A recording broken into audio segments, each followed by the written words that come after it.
Yan, what is up guys? It's a beautiful Tuesday afternoon. Ngayon is samahan natin si Omar. Nagyaya siya mag-beach. So mag-beach tayo ngayon. So ayan, ngayon pupunta tayo ng Dulag. Swimming tayo sa beach kahit na makulimlim. Bali, shoutout pala kay Omar. Congrats, napasa mo ang iyong exam. Malapit ka na maging doktor. Good job, man. So yun, salamat din pala sa mga nanood ng mga videos. Pasensya na, medyo nanatagalan ako sa paggawa nun sa Cebu Adventure Trip. Kasi ang ginawa ko nun, nilagay ko sa, dahil 64 gigabytes lang yung memory ko, at saka yung isang battery lang ako. So ang ginagawa ko is nilalagay ko sa lahat ng file sa laptop na dala ko nung sa Cebu. Tapos nung nakabili na ako nung malaki na memory, same lang din ginawa ko, nilalagay ko sa laptop, parang backup ba. Nung pag-uwi ko dito, syempre sa PC ko ilalagay, laptop ko parang nagtampo, ayaw magpa-copy. So naghanap pa ako ng mga ways. Ginawa ko yung pag-transfer ng files galing sa laptop to PC gamit ang Wi-Fi. Sunod naman, ang ginawa ko, diniretso ko ng LAN. Mabagal pa din. Tapos ginawa ko, bumili akong USB stick. Ayun, naka-record na, naka-record. Nakaka-copy naman ako. Kaya lang problema, meron pala akong mga 2-3 files doon na parang corrupted. Ayaw niya mag-copy talaga. So babay footage na naman. Ayun. Pero at least na-copy ko na yung iba. Pagas muna tayo.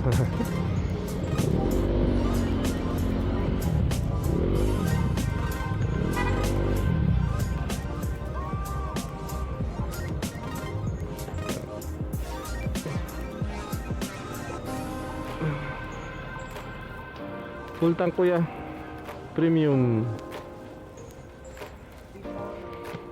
Yes. Sayang nga bagong linis pogi. Baka rin maulanan. Sana hindi umulan. Ngayon, sakto. Sira na natin kasi nagpa-change oil na tayo Bali, ang tinakbo na niya is 1,234 kasi simula na nag-Cebu hindi ko to binura. Tapos ang mileage niya is 59.5 pa rin.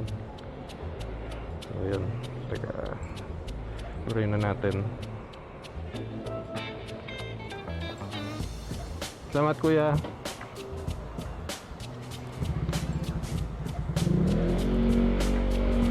So yun, start ulit tayo. Full tank. Tignan natin yung mileage natin ngayon. Papunta tsaka pa uwi ng Dulag. Bali, nasa Tacloban tayo ngayon. Puntahan natin si Omar. Tapos sabay na kami dalawa. Dapat 3 kami kaya lang may pupuntahan yung isa sa amin, kaya hindi na nakasama. So okay lang din naman, 2. Nag 1-on-1 kami doon.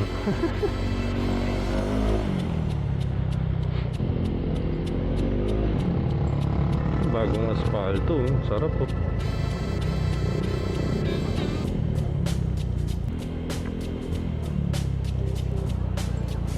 Ito 3 o'clock kami magkikita, 3:30 na medyo late na ako.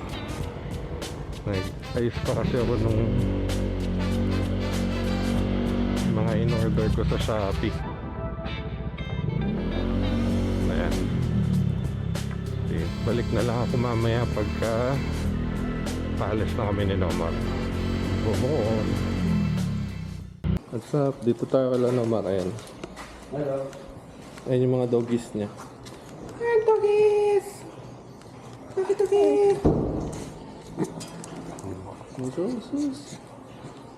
May in-order pala ako dyan na ano, mga parts. Ilalagay natin pag dumating. Order ako ng crossbar. Tsaka, ano ba yung order ko? Ayun, basta.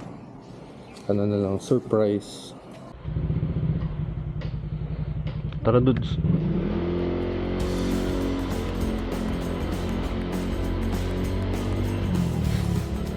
Ayan, hindi na kami nag-intercom para makausap ko kayo.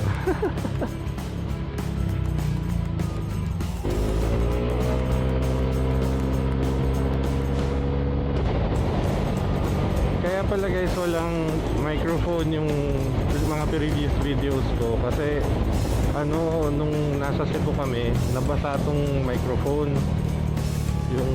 Yung kung saan ka nagsasalita ba doon, kasi bumagyo nun, nakakalimutan kong ilagay yung mask nitong helmet. Nagdire-diretso kami, so nabasa siya, yung para sa intercom at saka yung para sa Insta360. So may mga times na naglolo ko siya, ayaw niya magsalita, yung hindi lumalabas yung salita, minsan may garalgal. Ngayon, tinitesting ko kung okay siya, so iaano ko na lang muna yung in-order ko na microphone ulit. Isa-save muna, tapos ito lang gagamitin ko kasi nakakabit na to dito eh. Tapos nagpaplano pala ako magpalit ng helmet kasi yung kabitan ng lens ko dito sa right side na crack. So baka biglang habang nagra-ride tayo lumabas yung dito, boom, gumanon na. Kaya mas mabuti ng safe. At tinry ko siyang buksan eh, mahirap. Yung crack talaga doon mismo sa kung saan siya nagpipivot ng pataas baba. Mamaitiban ko sana, wala, may natanggal din na ibang part eh. So dito kami sa ano, coastal side. Ang ganda dito. Ayan, ito pala yung rotonda kung saan may malaking Coca-Cola. So tawag dito namin is Coca-Cola. Itong daan naman na to papuntang airport.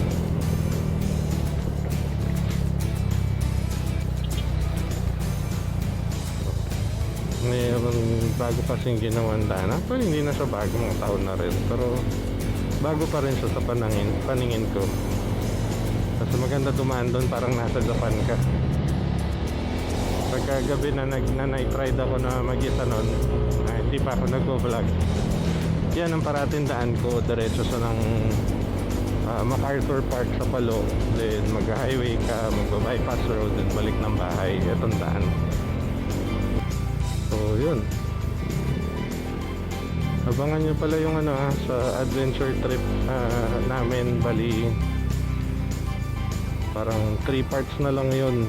Yung sa Balamban, nung nag-MacArthur kami, at saka MacArthur, nag-Mactan, nung nag-Mactan kami, Mactan Island, and yung pauwi. Then siguro ang gagawin ko mga content sa itong mga chill ride, kasi every now and then nag-chill ride kami nila Noma, or minsan ako magsa-solo ride ako, iikot lang. Parang ito yung way ko ng pag-unwind ng utak eh.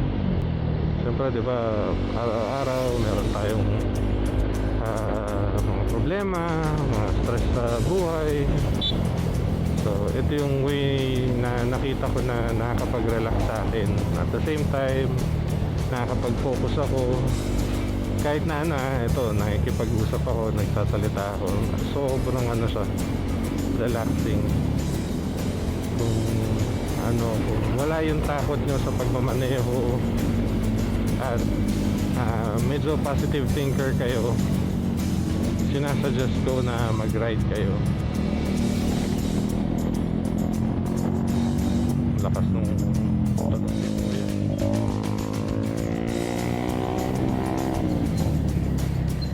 hindi pala hindi tayo sa coastal, dito tayo sa gitna. Nga pala, pagdating sa helmet, anong sa tingin yung magandang may recommend guys? Medyo ano ko sa Geely kasi yun yung maraming version dito sa readily available.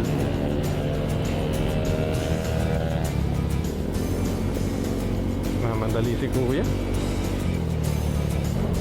Tayo nga pala, shoutout sa Makumari Racing. Ayan, shoutout na ako ng mga kaibigan ko. Ito yung mga kagrupo ko sa Tamiya. Naglalaro rin ako ng Tamiya, yung mini 4-wheel drive. Naglalaro ako dito sa Cebu, Manila, Bulacan, Cavite, Rizal. Ayan. Masarap din ang pastime yan. Yun yung laro na akala mo madali lang pero mag-iisip ka talaga. Marami rin ako nakakasabay ng mga YouTubers din na vloggers sa Tamiya. So ayan, dito yun, ay hindi pala dun, yun dito yun yung coastal na mukhang Japan. One of these days sigitanan natin. Ayan. Ito naman yung papunta ng MacArthur Park. Dito masarap magbisikleta. Ngayon dyan sa taas pwede kasi magbisikleta dyan, mag-walking, mag-exercise na kailangan ko. Kasi talagang literal na panda na tayo. Kailangan natin magpaganda ulit ng katawan. Tapos dito nun maraming nagtitinda ng buko banda dun. Ewan ko kung meron pa ulit ngayon. Alam ko na lumipat na sila eh.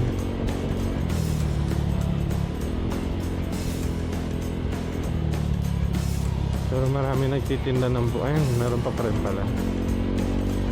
Ayan. Nung nagbibisikleta kami, pagka nag-ikot kami, dito kami nag-i-stay, dito kami nagpapahinga.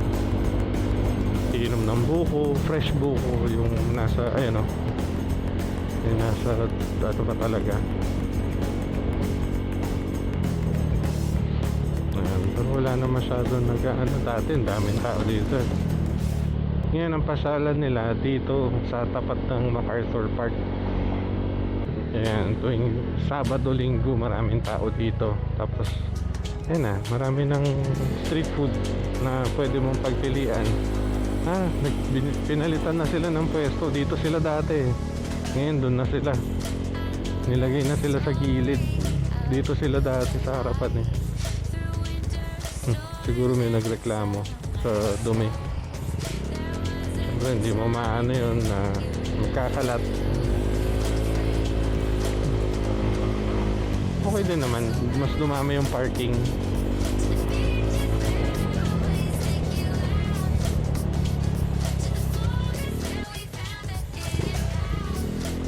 Yan, ito ay yung diversion road ng Palo. So pag lumabas ka dito, nasa highway ka na, hindi ka na pupunta sa proper ng Palo.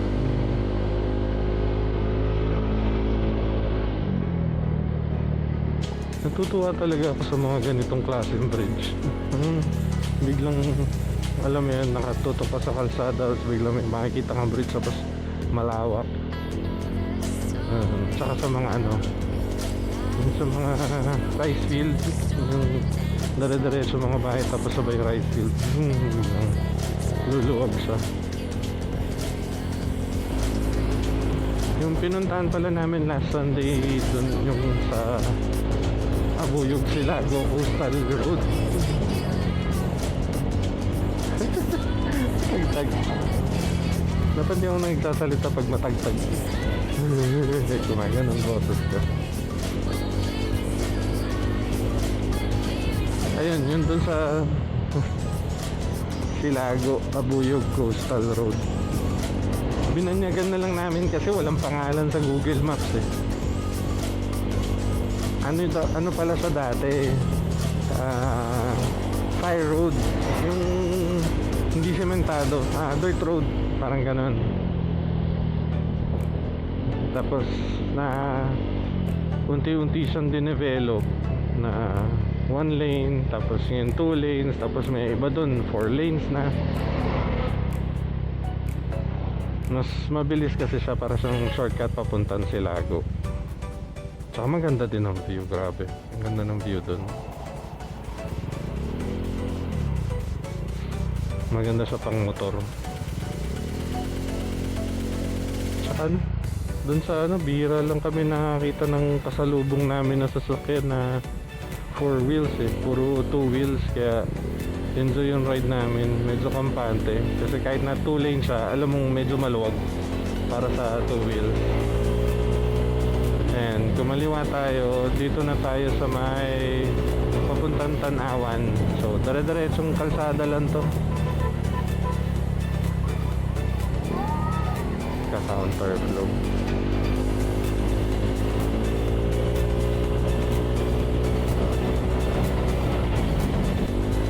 Overtake.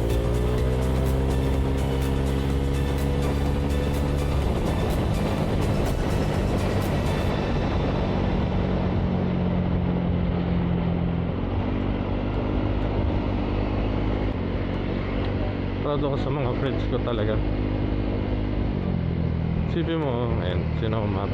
Ano lang, kalaro ko lang dati sa bisikleta yan. Laro-laro lang kami. Jun. Ganun lang. Nagtitricks. Sa ano na, ang nagustuhan niya nun is flatland. Tapos kaming dalawa ni Rai Rai, nag-ano kami ng trials.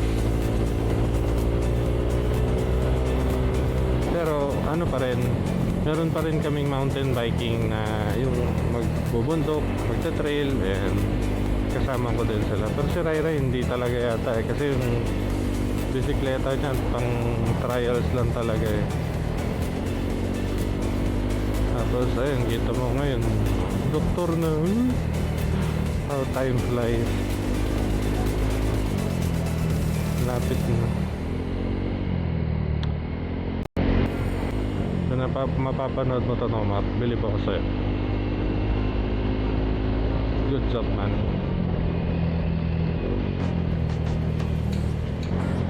Time check, 4:14 na pala ng hapon. Sandali lang kami. Mga ano yan hanggang bago bumaba yung araw. Siguro mga hanggang 5:30 kami. Maliligo. Tapos uwi.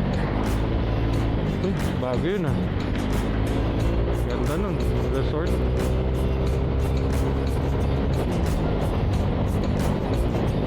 Hindi pa namin natatry.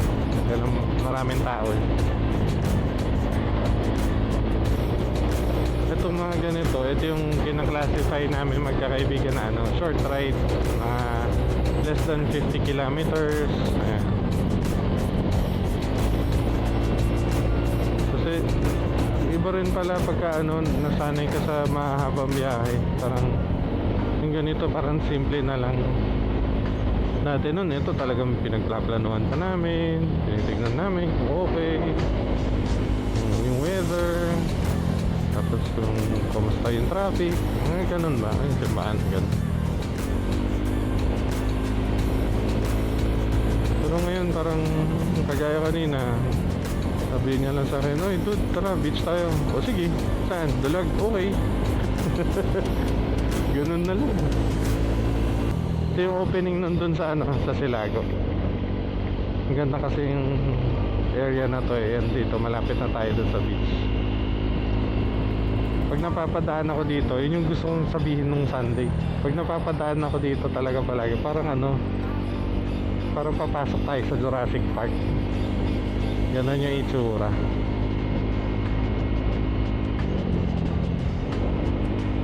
Yung mapapano ka na lang sa isip mo ng ano, may lalabas na dinosaur.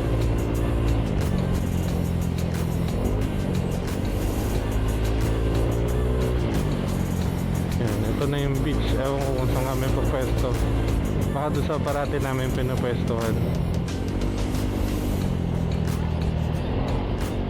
Masarap din doon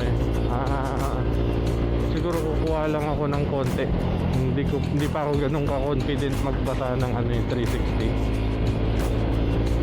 Sa dagat yun eh, salt water. So, ingat-ingat tayo.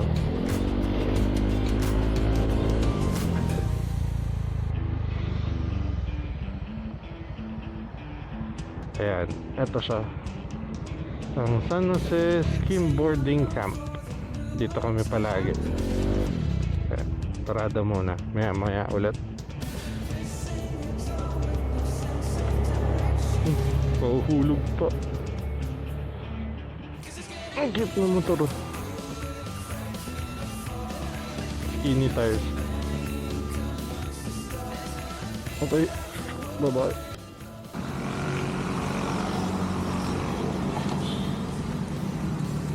Ayan. Akit dito.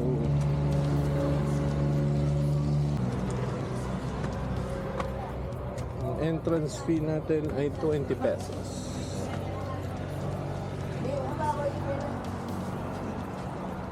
Okay na, okay na. Big bike yun? Ay, salamat. Wow, ganito na pre. Nakahoy. Ay, kahoy ito dati, no? Diba? Nakakabis dito, men.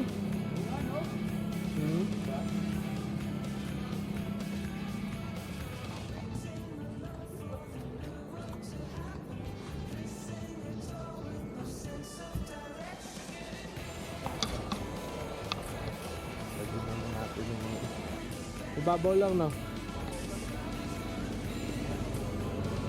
Oh, ayan siya. Clear water. Tatawid ka muna ng ilog bago pumunta ng dagat. O, diba? Bali, yung ilog galing doon, papalabas sa dagat doon. Sabi, dito pala, pwede ka na mag-swimming. Ay, buti ng shorts.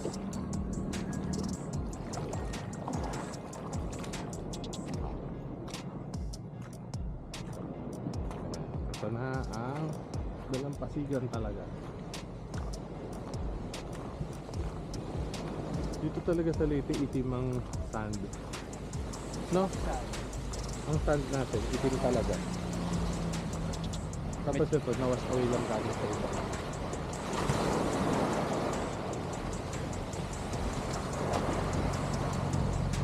Black sand. Ayan ang dagat.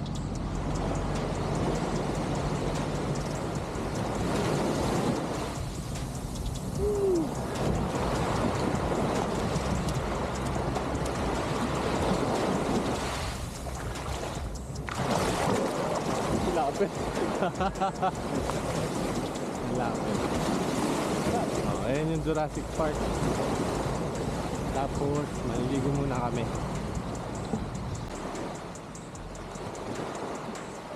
Ayan, katatapos lang namin maligo sa dagat. Masarap at very refreshing.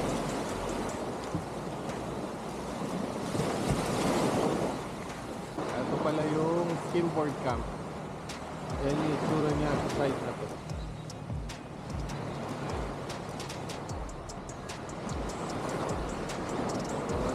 Sa dagat.